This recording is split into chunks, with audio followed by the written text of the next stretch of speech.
दोस्तों, तमिलनाडु के मुख्यमंत्री एम.के. स्टालिन के सुपुत्र उदय स्टालिन अक्सर आजकल चर्चा में रहते हैं, दो कारणों से। एक, वो लगातार विवादित बयान देते हैं, और दूसरे, उनके विवादित बयान देने का कारण ये है कि एम.के. स्टालिन ना सिर्फ उनकी उम्र कैचअप कर रही है उनके साथ, बल्कि वो लगातार अस्वस्थ रह रहे हैं। उनके चलने फिरने का अंदाज़ देख के अभी बीच में वीडियोस वायरल हुए थे जहाँ पे वो गाड़ी में नहीं बैठ पा रहे थे, उनके पैर उठा के गाड़ी के अंदर डाले जा रहे थे।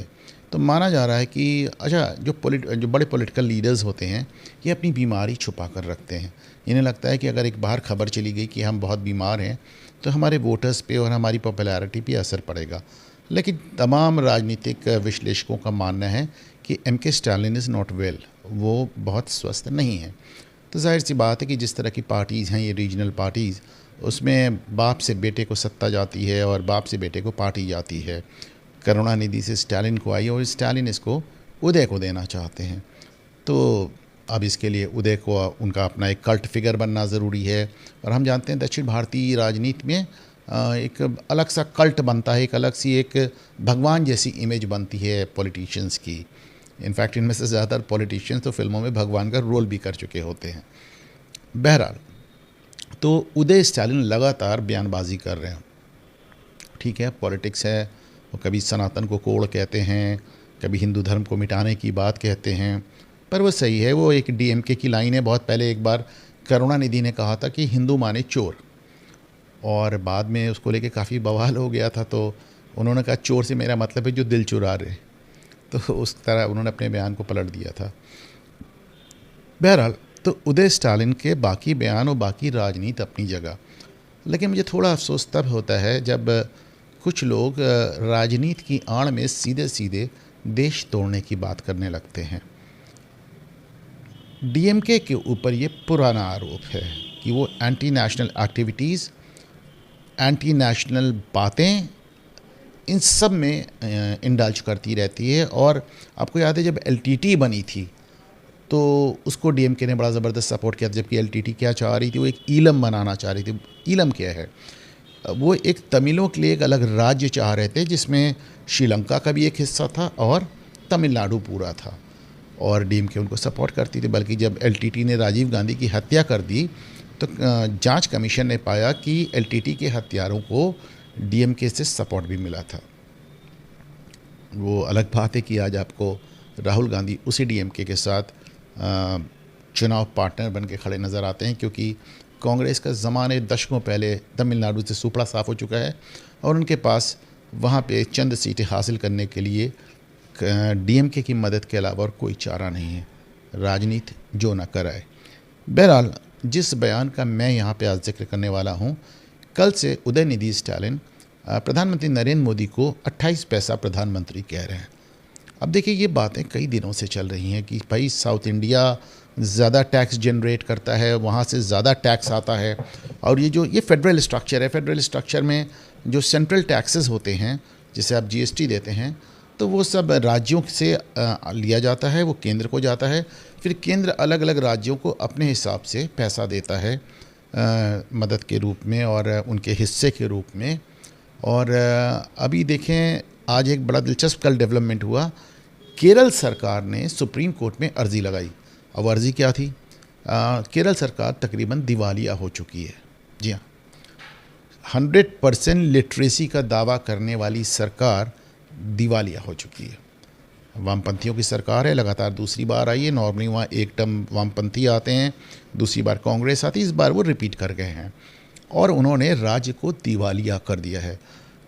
वो ऑलरेडी इतना कर्जा ले चुके हैं कि जब वो केंद्र से और पैसे मांगते हैं तो केंद्र कहता है साहब इससे ज़्यादा कर्जा आपको दिया नहीं जा सकता। सुप्रीम कोर्ट जाते हैं और सुप्रीम कोर्ट उनको बड़ी फटकार लगाता है, कहता है साहब आप अपनी हरकत से दिवालिया हुए हैं और हम केंद्र को आदेश नहीं दे सकते कि वो आपको और पैसा दे। वो अलग बात है कि जब वो सुप्रीम कोर्ट जाते हैं तो केंद्र उनको फिर से अच्छा खासा पैसा दे देता है। देखिए, वो 25,000 करोड़ रुपया और मांग रहे थे, पर केंद्र सुप्रीम कोर्ट द्वारा केरला सरकार को मना करने के बावजूद केंद्र दरिया दिली दिखाता है और 13,000 करोड़ रुपए और दे देता है। अब आप देखें कि बहुत दिनों से दो तीन एक नैरेटिव चल रहे हैं। नंबर एक, कि साउथ ज़्यादा पढ़ा लिखा है। आपको याद होगा जब राहुल गांधी अमेठी से चुनाव हार गए तो वो वायनाड गए और वायनाड में जीत गए, तो उन्होंने कहा कि साहब साउथ इंडियंस ज़्यादा पढ़े लिखे हैं, उनका वोटिंग पैटर्न ज़्यादा अच्छा है, उनको वोट देने का अंदाज़ है उनका सही है, नॉर्थ इंडियंस को वोट देना नहीं आता वगैरह। तो इस तरह की ऐसी अजीब सी बातें आपने और देखा होगा कि साहब वो ज़्यादा पढ़े लिखे हैं, उनके पास ज़्यादा नौकरियाँ हैं, वो ज़्यादा संपन्न हैं।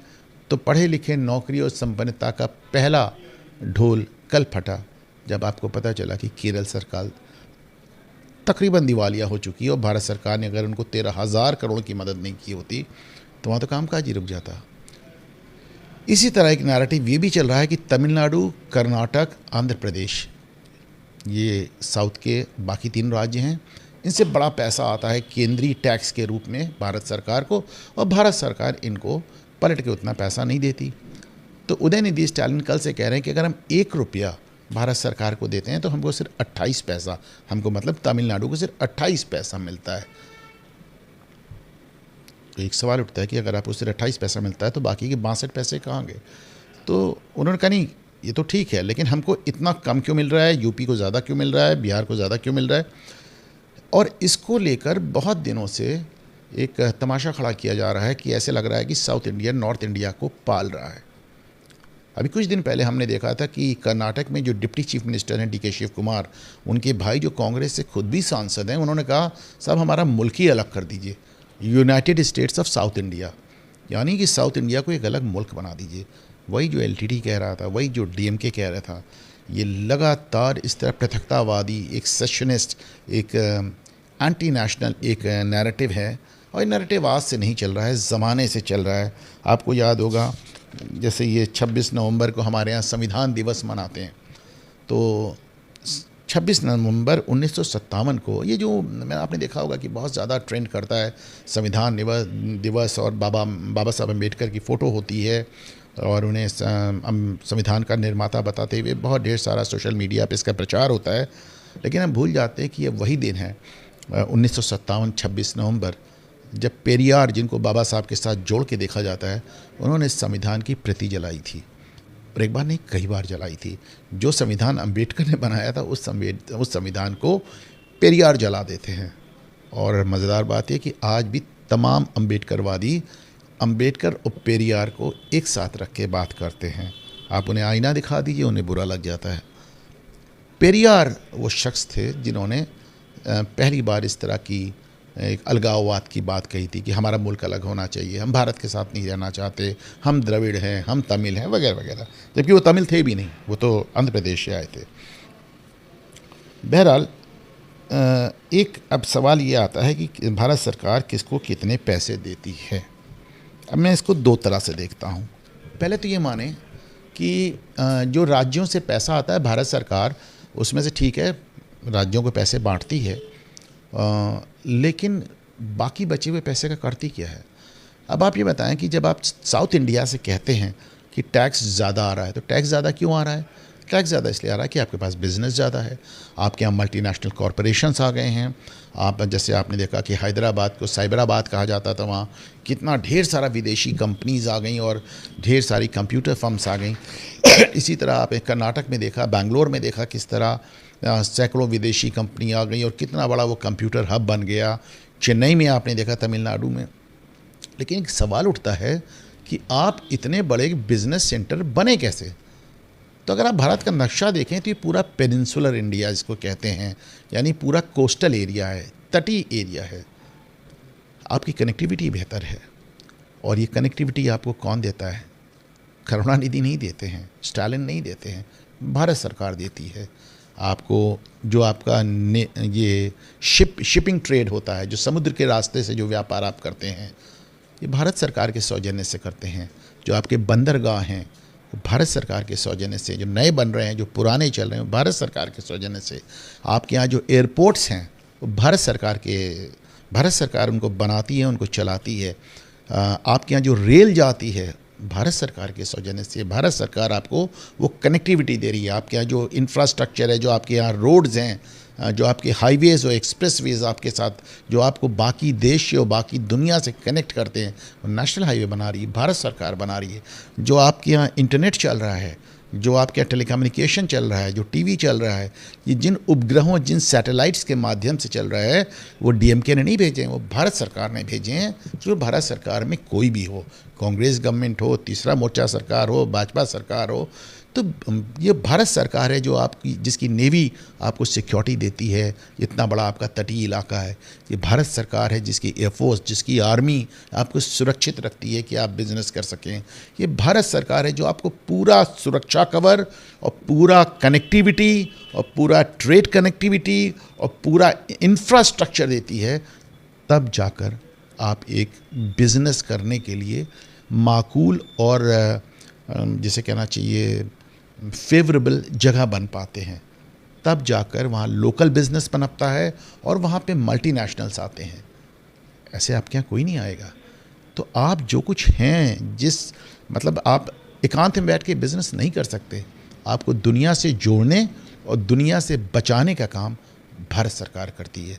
तो साहब, जब वो आपको हवाई जहाज़ दे रही है, जब आपको शिप दे रही है, जब आपको ट्रेन दे रही है, जब आपको फ़ोन दे रही है, जब आपको डेटा दे रही है, इंटरनेट दे रही है, कनेक्टिविटी दे रही है, टीवी दे रही है, टेलीकम्युनिकेशन दे रही है, सब दे रही है, तो ये पैसा कहाँ से आएगा? जाहिर सी बात है, ये पैसा टैक्सेस से ही आता है। और लेकिन एक अजीब सा डीएमके का अंदाज़ है, उन्हें राजनीति में कुछ नहीं सूझता। तो उनकी राजनीति बेसिकली दो चीज़ों पर आधारित है। एक तो हिंदू धर्म पे प्रहार करने लगते हैं, ख़ासतौर से ब्राह्मणों पे प्रहार करने लगते हैं, और दूसरा वो करुणानिधि मंच पे एक बच्चा बुलाते थे जनेऊ पहना के और कैंची से उसका जनेऊ काटते थे। तो ये उनका राजनीति का अंदाज़ है। और दूसरा वो, अच्छा, एक बहुत अजीब बात है, करुणानिधि हो, करुणानिधि की पत्नी हो, करुणानिधि की बहू हो, उदय स्टालिन की पत्नी हो, उदय स्टालिन की मदर हो, ये आपको मंदिर मंदिर घूमती नज़र आती हैं, पूजा करती नज़र आती हैं, काशी तक चली आती हैं। और ये जो male members of the family, जो परिवार के पुरुष सदस्य हैं, ये बाहर निकल के हिंदुत्व को गाली देते रहते हैं। तो सब धर्म कर्म भी चलता रहता है और राजनीति भी चलती रहती है। भारत सरकार आज की तारीख में तमिलनाडु में तमाम योजनाएं पिछले 10 साल से चला रही है। और मैं मोदी सरकार की बात कर रहा हूँ, जिसको उदयनिधि स्टालिन ने 28 पैसा प्रधानमंत्री कहा है। तमिलनाडु में 6000 ऐसे किसान हैं जिनको भारत सरकार, मोदी सरकार 6000 रुपया साल दे रही है। पब्लिक डिस्ट्रीब्यूशन सिस्टम, आपके यहाँ अनाज बट रहा है फ्री, जो बाकी देश में बट रहा है, आपके यहाँ भी गरीबों का अनाज बट रहा है।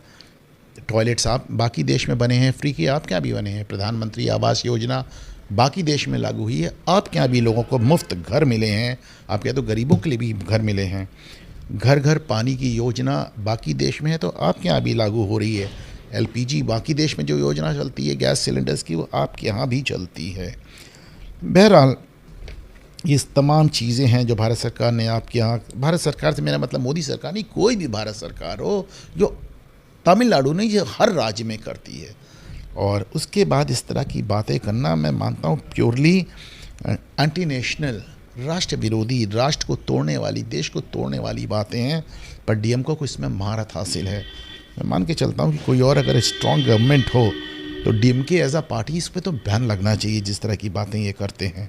आप देखें, और जब मोदी सरकार को आप देख लें, पिछले 9 साल में अभी अन्नामलाई जो वहाँ भारतीय जनता पार्टी के प्रदेश अध्यक्ष हैं, उन्होंने ट्वीट करके ये डेटा जारी किया है कि पिछले 9 साल में 11 लाख करोड़ तो इसके अलावा भारत सरकार आपको दे चुकी, जिसको आप मानते ही नहीं। अब आप देखें कि 2014-15 में रेलवे के मद में भारत सरकार 850 करोड़ रुपया खर्चा करती थी, और 2022-23 में वही भारत सरकार 4000 करोड़ रुपया खर्चा कर रही है। आपका चेन्नई मेट्रो पे उन्होंने अलग 5 लाख करोड़ रुपया खर्चा किया है, केवल चेन्नई मेट्रो पे 5 लाख करोड़। आप देखें कि ये चेन्नई, कोयम्बटूर, मदुरई, त्रिची और थूथुकुडी, ये सब हवाई अड्डों पे 4500 करोड़ रुपया भारत सरकार खर्चा कर रही है। आपकी हेल्थ सेक्टर पे 2500 करोड़ से ज़्यादा कर रही है। आपकी MBBS की सीटें बढ़ा दी, 51,000 सीटें हो गई। आपको मदुरई में जो एम्स दे रहे हैं 2000 करोड़ रुपया, उसमें ऑलरेडी खर्चा हो चुका है। फिशरीज़ बहुत ज़रूरी इसलिए क्योंकि ये पूरे तटीय इलाके, कोस्टल एरियाज़ हैं, इसमें मछुआरों की संख्या बहुत बड़ी है और इनकी जो इकॉनमी है उस पर बहुत डिपेंड करती है। अब आप सोचिए कि पिछले 10 साल में वो 10 गुना उसका बजट कर दिया भारत सरकार ने। पहले आपको मुश्किल से 3000 करोड़ मिलते थे, अब 40,000 करोड़ मिल रहे हैं। इमेजिन करें, 3000 करोड़ मिलते थे और 10 साल में 40,000 करोड़ मिल रहे हैं। और 11 नए फिशिंग हार्बर्स बन गए हैं 1,500 करोड़ रुपए के। तो ऐसे डिफेंस इंडस्ट्रियल कॉरिडोर उन्होंने बनाया है 3,000 करोड़ का। मेरा कहने का मतलब है, और सिर्फ ऐसा नहीं, तमिलनाडु में किया है। अभी मैं एम्स की बात हो रही थी, देखिए आपने देश के कोने कोने में एम्स खुल रहा है। हमें याद है कि उत्तर प्रदेश में एम्स खुलने की बात थी तो माना जा रहा था कि सब बनारस में खोलेंगे तो पूर्वांचल पूरा कवर हो जाएगा। सोनिया गांधी के कहने पे उसको शिफ्ट कर दिया गया रायबरेली और अमेठी। वो अलग बात है कि फिर वो उस समय बना ही नहीं। लेकिन मैं समझता हूँ कि पूरे देश में सरकार आपको इतने मुद्दों पे कवर कर रही। देखिए हमारा फेडरल स्ट्रक्चर है। फेडरल स्ट्रक्चर यानी संघीय ढांचा, यानी संघ की अलग ताकत है, संघ की अलग जिम्मेदारियां हैं। उसी तरह राज्य की अलग ताकत है, राज्य की अलग जिम्मेदारियां हैं। आप जानते हैं कि एक सेंट्रल लिस्ट होती है, एक स्टेट लिस्ट होती है, एक कॉन्करेंट लिस्ट होती है। फिर से दोहरा दूं कि भारत सरकार किसी की भी हो, किसी भी पार्टी की हो, कोलिशन गवर्नमेंट हो, कांग्रेस गवर्नमेंट हो, और फिर उसके प्रधानमंत्री चाहे नरसिम्हा राव हो, चाहे राजीव गांधी हो, चाहे इंदिरा गांधी हो, चाहे देवगौड़ा हो, चाहे के गुजराल हो, चाहे वीपी सिंह हो, चाहे अटल बिहारी वाजपेयी हो, चाहे मनमोहन सिंह हो, चाहे मोदी हो, वो उनकी अलग जिम्मेदारियां हैं। और भारत सरकार द्वारा आपको इंफ्रास्ट्रक्चर और सिक्योरिटी कवर दिए बगैर कोई राज्य, बिजनेस तो बहुत दूर की बात है, आप सरवाइव नहीं कर सकते, आप एग्जिस्ट नहीं कर सकते। ऐसे में उदयनिधि स्टालिन की राजनीति का ये अंदाज़ बहुत ही, मैं मानूंगा, गलत है, बेहुदा है और किसी हद तक, क्या मैं कहूँगा, बहुत हद तक एंटी नेशनल है।